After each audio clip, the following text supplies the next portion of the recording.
We're here. We made it. On today's show of the Christopher Lafayette podcast, we have a very special guest that comes to us from Italy.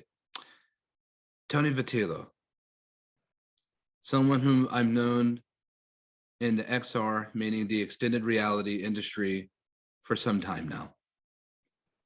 Very happy to have him on the show. Let's chop wood. Anthony, welcome. Hello, Christopher. Thanks for inviting me to your podcast. Indeed.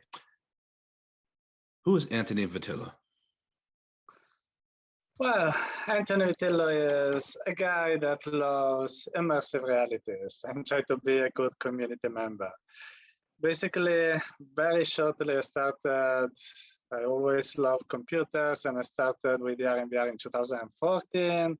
And in these 7 years in the ecosystem, I've been mainly, developer, because I'm born as a developer.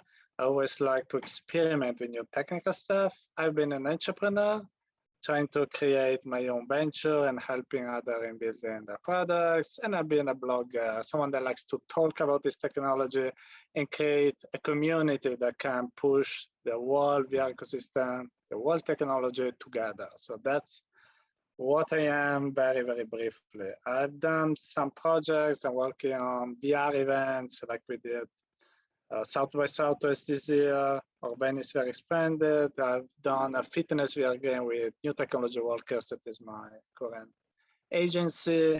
So lots of stuff, and I'm very happy to speak about all of this with you today. And we're very happy to hear it, and we're looking forward to a very thorough discussion. Tell me of Italy. Tell me of technology in Italy. Italy is my country, and of course I love it. I think that here people have some talent, especially understanding what is beautiful in the aesthetics and also in creativity. We're very good at it, I think. But the problem that we have is that we are not a country that is technological super advanced. Of course, it's a first world country, but it still lags behind the US, China, Japan, the UK. Those countries always have the technology first, and then we arrive maybe 1 year later or something like that. So even now with virtual reality, I remember in 2015, for instance, when already in the United States was talking about, the Oculus, why Facebook bought Oculus, the Gear VR and such. I remember I was touring around, meeting with other computer science IT company here in my city, Turin, in Italy. And people have really no idea what VR was. So I was saying, I work in VR, and I was saying, what is VR? That was pretty embarrassing on my side. Of course, now things are much better because we're evolving. There are interesting companies in the field, good people working on the technology. But it's like we have consider us like a time machine 1 year later than the US, technology-wise. That's a bit of pity, and that's why some people from Italy go to the UK, to the Silicon Valley, to China, to try to innovate there because it's much easier. What inspired you to get involved into virtual and augmented reality technology? That's a very good question. Actually, I've always been interested in multimedia and in computers. I remember started using a computer very, very young. I always wanted to create something, to create games, like lots of children, but actually I really wanted to do it. So I studied computer science engineer, always experimented with development since a lot of years. And I remember that, when you're in the computer science engineering, they explain you lots of stuff, the hardware, the networking, 3D stuff, etc. And I was always more interested in the 3D and computer vision stuff. And I started discovering actually AR and VR during my thesis that was about bimanual hands tracking. And I read lots of papers about computer vision, and I started, the more I studied it, the more I was intrigued by it. And I always saw some papers about people mixing a virtual rabbit on top of a real hand. I didn't even know that was AR, but I said, wow, I want to do something like that. Luckily, I was talking about this with a previous classmate of mine at the university years later, and then the Google Glasses came out. He wanted to to become independent, and he remembered about these words of mine and say, "Hey Tony, why don't you do something together with the Google Glasses?" And so I said, that, yeah, okay, I really love this kind of mix of real and virtual elements. Let's try them. We bought them for a lot of money, and they were terrible devices. So sorry, Google, but really, they were really a terrible prototype, super expensive. The battery lasted very little. They were barely usable. But anyway, with this guy called Gianni Rosagallina, we decided to try to do something else. And he had the plan B, that was the Oculus Rift DK2. So yeah, I bought the Oculus Rift DK2, and my answer was, what is it? I have no idea what is the thing. But he let me try it in his office one day. I remember putting them on my eyes and say, wow, I'm in another place. I'm in a Tuscanyville. I remember that demo. It was terrible if you see it with today's eyes. But at that time, it was like a dream. I was in the office, but actually I was in another place. I didn't have controllers, ways of moving. Who cares? I was there in another world. I said, wow, I want to do, this is magic. I want to be involved in this kind, even in virtual reality. So mixing real virtual element and being in another places. It's mind blowing. And from that moment on, I kept working on this kind of virtual realities. That was my, my moment of falling in love with VR. Powerful. Tell us, what is, or who is, the scared ghost? Well, the scared ghost actually is me. I mean, it's very difficult to. It's not like a character or something different. Actually, if you meet me in real life, you have met me in real life. I'm more or less how you see me, on YouTube or on my blog, or whatever. I'm just a guy that loves the technology, that loves to joke sometimes with people, and try not to be too much serious in what I do, but also at the same time to work seriously. So I think we can smile at the same time, really put a lot of effort in what we do and work in a very, detailed way, just to not leave some details out of our work. So it is just a name that was born in a very weird way, and just by chance. I've not explained what's the meaning, and I will do probably in some years, who knows. But actually, it's just a way that I call myself online. Really, if someone meets me in real life, you can see that I'm basically what I see online. For the audience listening and joining with us, Tony has, in many ways, raised the level of awareness of what's being developed, not only in Italy and all throughout Europe, but globally in the world. He has, in many ways, with his audience, shown what hardware is at a constant in its growth in the XR industry.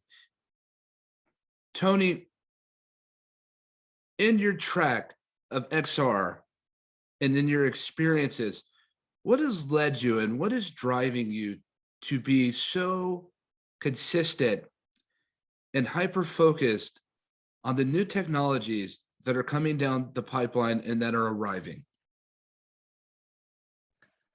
Well, what drives me is the passion. I think that without passion, probably I would have left this field during the winter of VR. Around 2017, you remember when everyone was writing, VR is dead, VR is not going to go anyway, it's the new 3D TV, blah, blah, blah.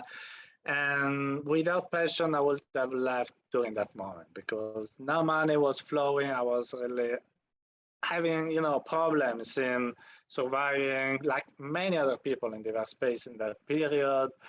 The ecosystem was very negative, etc., etc. But really, as I said, since that moment I fall in love with technology, I keep falling in love with it when I try new cool experiences. I can say, for instance, Dear Angelica, I almost cried in the headset that moment. Wolves in the Wall, Half-Life Alyx. So new headsets, like, I love brain computer interfaces. They're super rough, but it's cool that anyway they try to understand something, what happens in my mind. Every time I see something like this, the passion, ignites again. And this is what drives me to be constantly interested in the technology. At the same time, there are other two things I think that are important. One is the community, people like you that I've met all these years, and we have some problems. I think that in a way we help each other. We're doing the winter of VR. We're all trying, to stay together, help each other, meet each other, talking about our problems, and that was helping me. Also, when also you maybe are having a bad day, so but maybe really this VR is not going anywhere. You speak with other people, have your same fears, or you have some people say you are doing a great job, keep doing that way, the winter will be over. That has been very important for me all these years, the support of all the community. I support others and others support me without asking, it just happens. And that's amazing. I remember one day there was one period I also asked really to some suggestions to other people in the ecosystem that I trust a lot, and they give me amazing advice. So this is also important.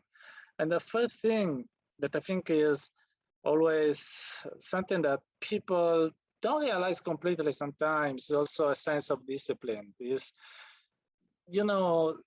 I write a lot in my articles. People say that sometimes things that is easy just write a post, but wake in the morning and say I have to spend next 4 hours writing a post is not easy. You just have to, force yourself to start.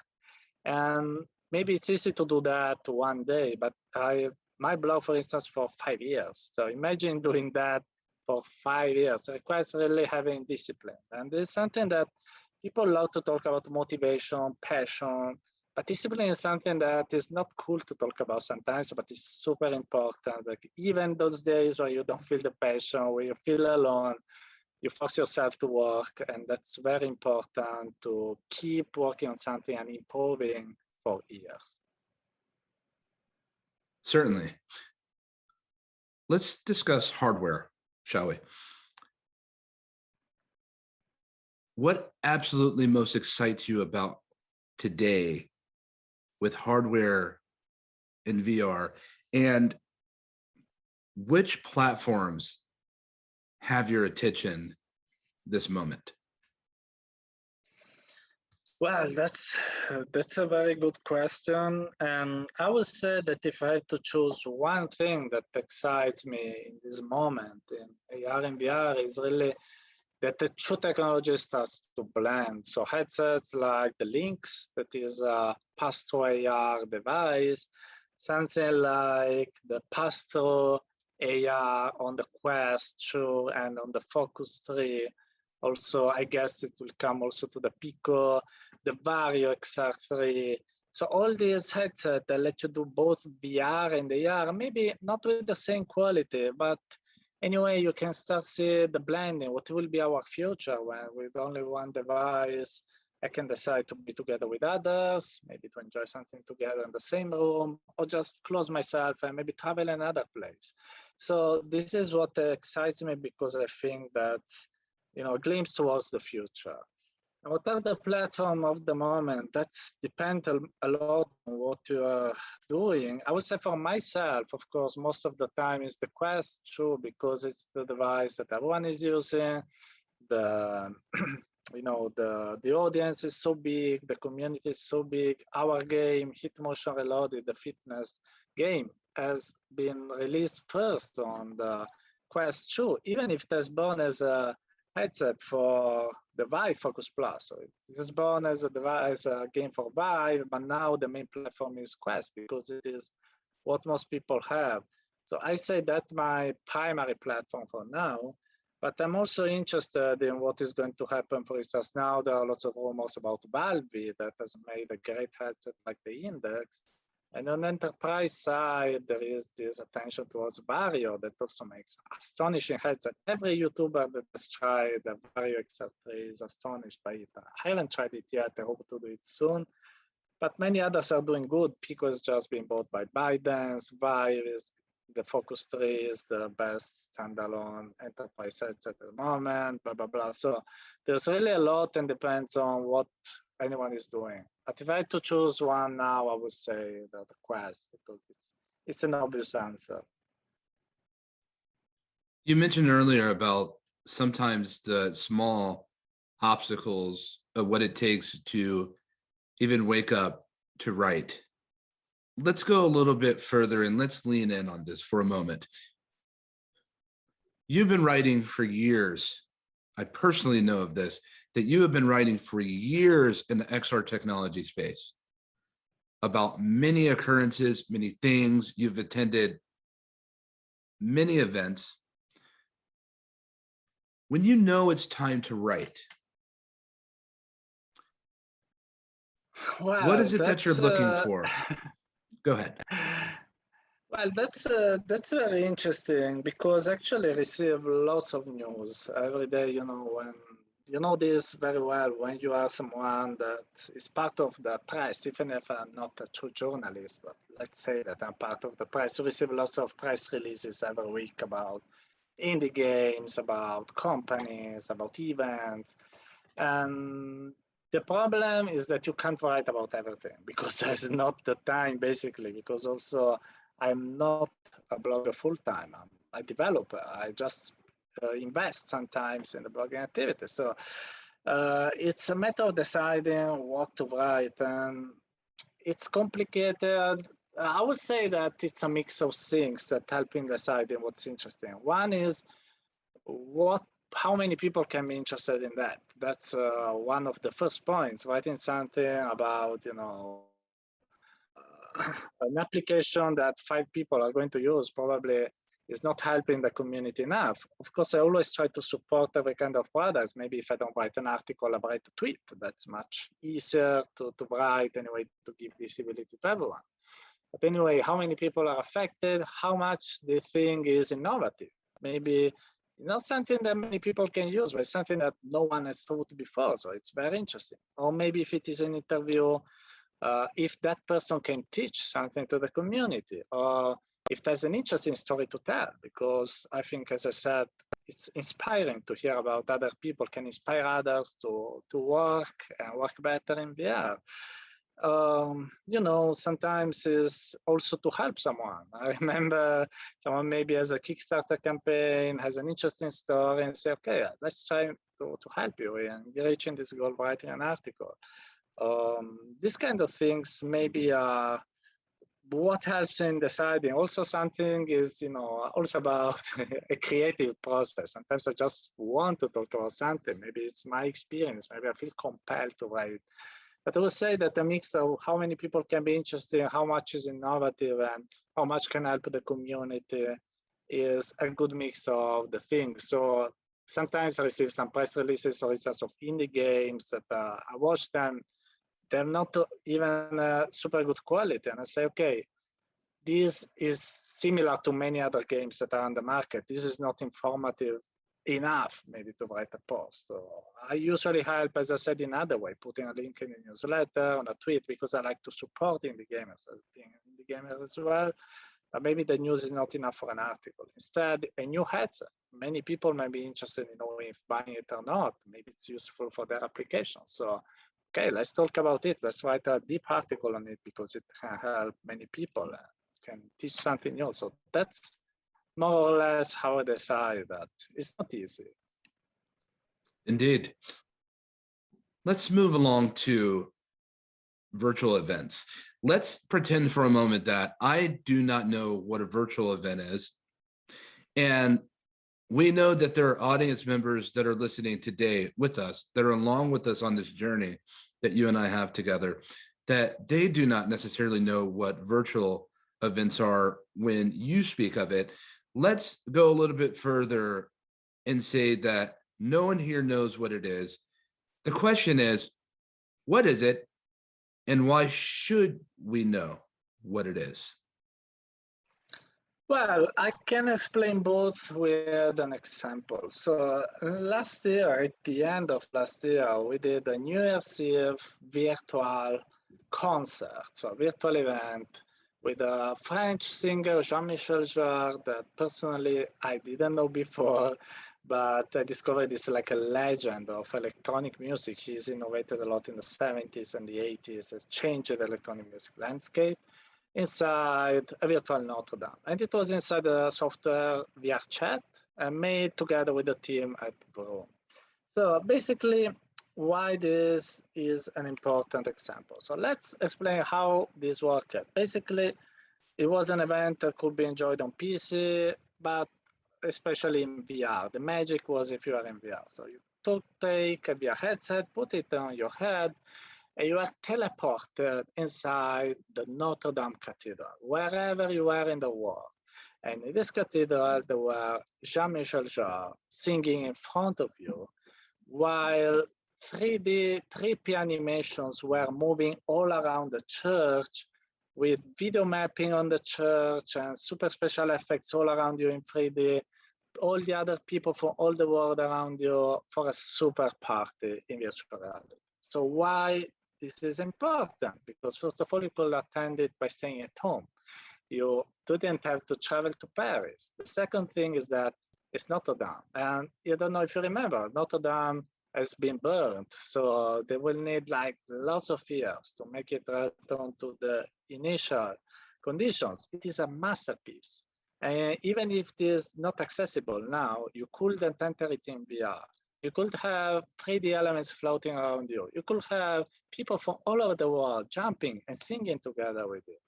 This is not even possible in real life. And it's impossible that a singer goes singing and make a concert inside a cathedral. So all of this, all this moment, all this magic was possible also only in VR. In real life, it would be like impossible. So that's why virtual events are so important, because they can provide you something that is not possible in real life. It can make you attend it with people from all over the world without you moving from home. These are, in my opinion, the two most important features of virtual reality events, and that's why I believe a lot in their success. Let's lean further into this. What do you do for enterprises when it comes to virtual events specific? Well, with enterprises, usually it depends. I mean, depends also what is the enterprise that is contacting us, but usually the virtual events can be used in different ways. One is, for instance, to have an event like we did Southwest, when it's very expanded, etc., etc. You can do like a meeting, so a workshop. People, again, from all over the world can meet around the table, speak. There can be someone at the blackboard showing some slides. All people can be there, feeling really there without moving from home. And we did something like that in the past. We did some workshops both in VRChat and in Engage, for instance. There are also some big meetings. So, some people want for the company to have a conference, for instance, in virtual reality. So some people in the stage and like 20, 50, 100 people that are in the audience listening to this. There have been lots of requests of this kind during the pandemic by people for which webinars were not enough. They wanted something more immersive, more innovative, more creative, because in virtual events, you feel really there. And especially, I think that they're valuable apart from giving some more reputation to the brand, because it is doing something new, especially if there is some 3D elements involved. So I'm a car manufacturer. I want to do an event about the car. If you do it in VR, all the attendees can go around the car, open it, watch it, enjoy it completely. If you do it on Zoom, Yeah, you can show some photos, some videos, but it's not enough as being there and really touching something with your virtual hands. So this is more or less what we have done in the last, especially 2 years. We started before the COVID actually. Then when the COVID arrived, all these requests skyrocketed. Let's discuss community. In Europe, I've had the pleasure of touring all around Europe and even spending time with you in Brussels.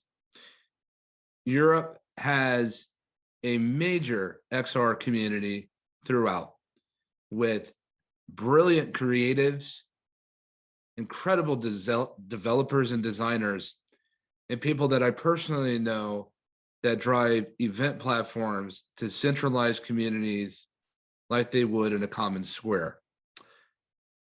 When you look at the landscape in Europe as a voice and a leader of these communities, what do you see and what should we know about the strength of Europe and XR technology? Well, I think that there is, as you said, a very good European extra community, also good events like Laval Virtual, like the VR Days. These are events that again some good reputation. We met at Stereopsia, that is a bit smaller, but it was a very smart event, for instance. It was totally a pleasure to be there. I think that, I don't think there is something for which uh, I can say Europe is probably special compared to the United States or other parts of the world. I think we're all, I don't know how to say that, we all can contribute to the ecosystem in similar ways. Probably what we have in Europe can be interesting is that we are lots of countries that are so different each other. So we have a lot of different points of view on the various technologies. So people from Northern Europe are very different from us of Italy. They're, for instance, very serious. They work very hard. We're a bit more funny. Sometimes we want to sleep a bit more.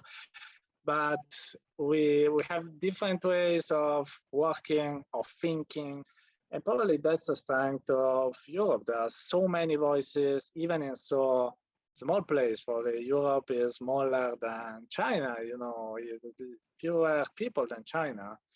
China, more or less, people, they're different also there, but they are more like a single country. We tend to have more or less a way of seeing the world, while we have many, and that can be our strength, I think. So we can say that we are divided, but at the same time, this can be also a strength for us. But I also think that anyway, we're also good in collaborating with all the other parts of the world. So we collaborate with Chinese, collaborate with the United States, etc. So I think that's a good ecosystem also for that. And to speak of division, we have seen as of late in 2021 a big discussion and very highlightable on the subject of the metaverse. And there are various thoughts, opinions, and ideals on what the metaverse can be and what the metaverse is, with some even in our own industry of our peers saying that the metaverse and believing that the metaverse is non-existent, which on the very flip side, there are those that are saying metaversal platforms are here. Where do you stand on this discussion openly when it comes to the metaverse? Well, at the moment, I am a bit sarcastic about the metaverse all the time because I see a lot of hype around it. Sometimes people call whatever metaverse, all many R&VR companies now, they say, I build a metaverse, I do metaverse. They say, no, you do VR applications. That's not a metaverse.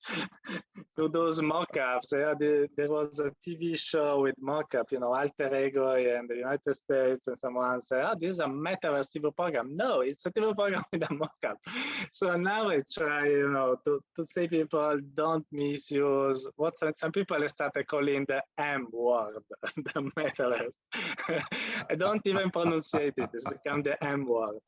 But anyway, apart from these jokes, so now sooner or later this hype, will deflate a bit, and I think we can have a healthier discussion. I think that at the moment there is also, some people that discuss too much about tiny details about what really metaverse means, what is the exact definition. Personally, I've always been a very practical person, so I don't really care of what people mean when they say the metaverse. I know what I hope to be our future, and you can call it with whatever name you want. And with this future, I really hope that it's something like people say, where we are all connected, like we are now with the internet, or maybe even more, who knows? And we are connected in all possible realities. So both in VR, both in AR, MR, and that we live in a world that is not only connected, but with a mix of realities. So I can visit your home, you can show me your virtual home appliances, your virtual TV, your virtual lamps or whatever that don't exist in real life, but we both see it because we are part of a mixed reality that we enjoy together. Someone talks about the AR cloud for this. I also hope that, there will always be more attention to in VR, and I hope that it will be also natural.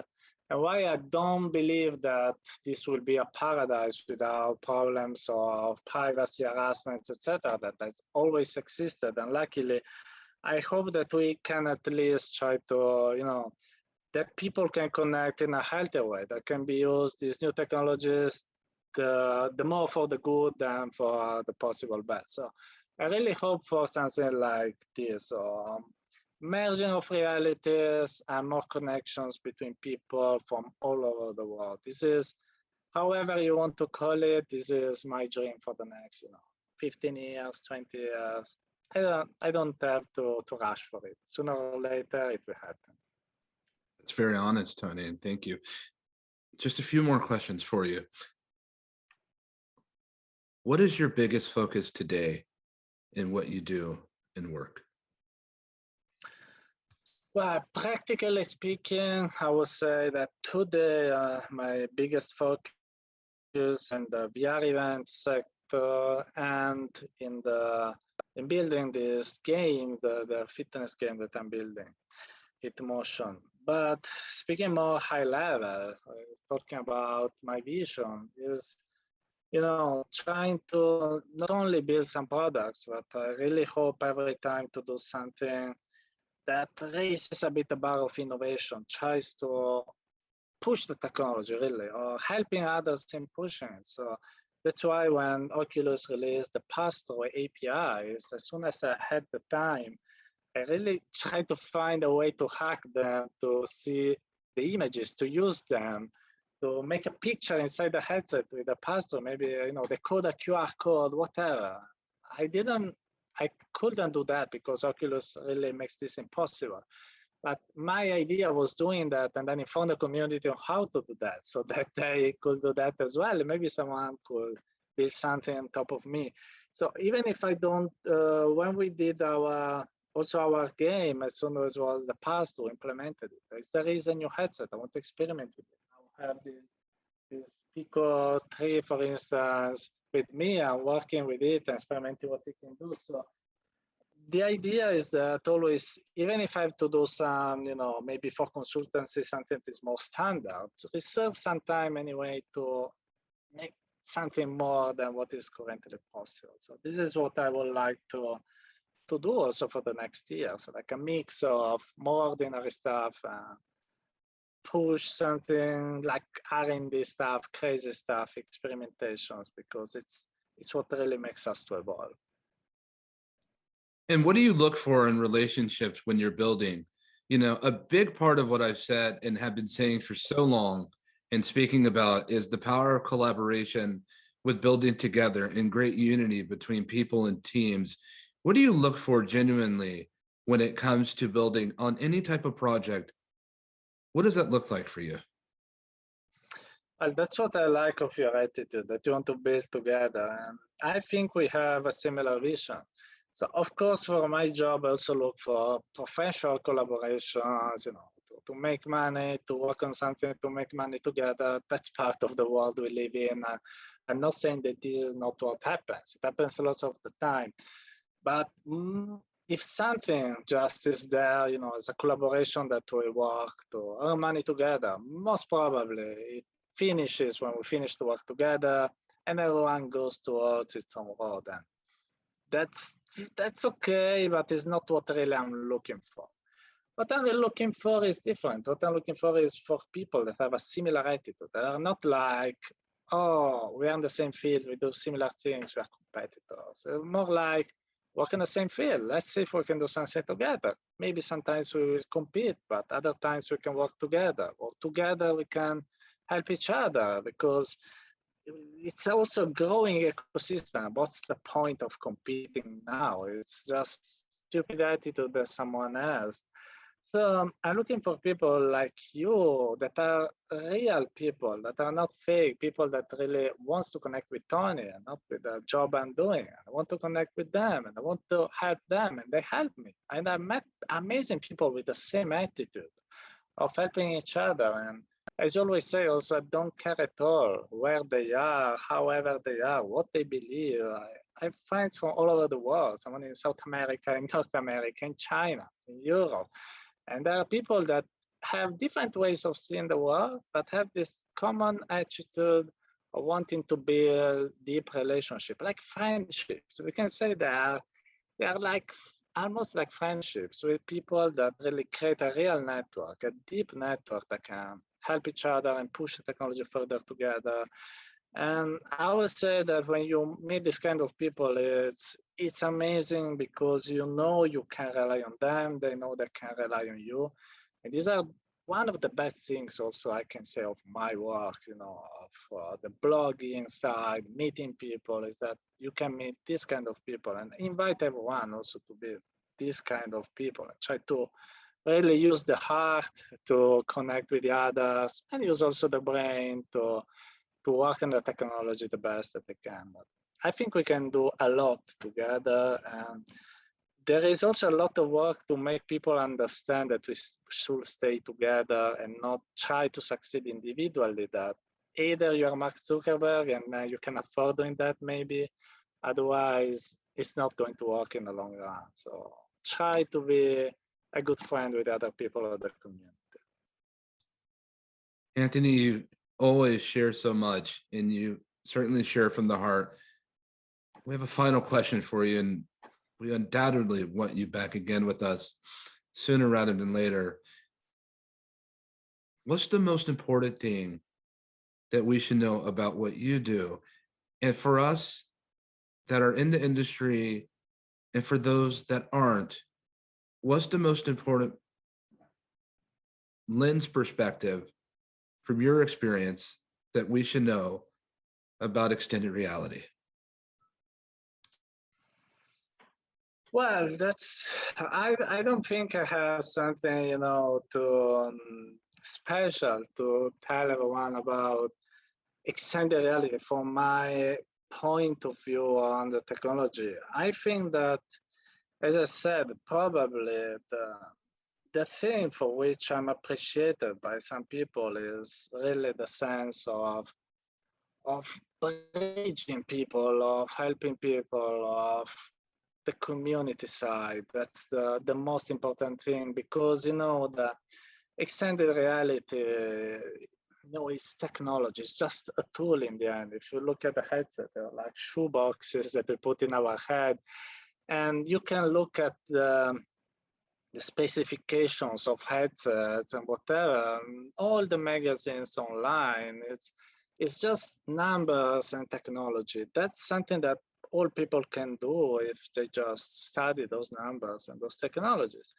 I think what's important and what people, for instance, appreciate on me, for instance, when I read my articles, they say, I read you in the articles. I see your point of view. I see your human side. And I know that I'm touching something that is very important for you. So the human side of technology. So it's something that we have always to keep in mind, that we are all, we can work with headsets, we can be entrepreneurs, put lots of words in front of our names, but in the end, we are all people, and we have to understand that our users are people, our colleagues are people, our competitors are people, and we should treat these people the best that we can. We also have to express ourselves like people. I don't like companies, for instance, that speak just by, corporate words that are so empty, so robotic, I would say. And also, I like people that, since we are all human, expose the problems that they're having. When my first startup shut down, I just wrote some long post-mortem about all the problems that we had, all the things that we did in a bad way. And lots of people love that article because they say, you are not just saying all the things, why you are perfect, why you are good, why you have won lots of awards. We also say what you have done wrong, why sometimes you're a bad person. I say, because this is how I am. I'm a human. I make something super cool. I also make something terribly bad sometimes. So I think we need more of this in the ecosystem. Also, if we expose ourselves more, we can connect better. We can be more honest each other. We can talk about the problems and try to solve them instead of hiding them. So this is my point of view, and really I hope that everyone can see that. So really try to see the human part of the technology in the ecosystem we live in.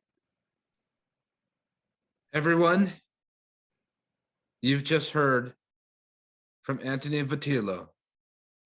Anthony, insieme. Thank you for joining us today. Thanks, Christopher. It's been a true honor being together with you today. This is the Christopher Lafayette podcast show. We hope to see you again. Good night.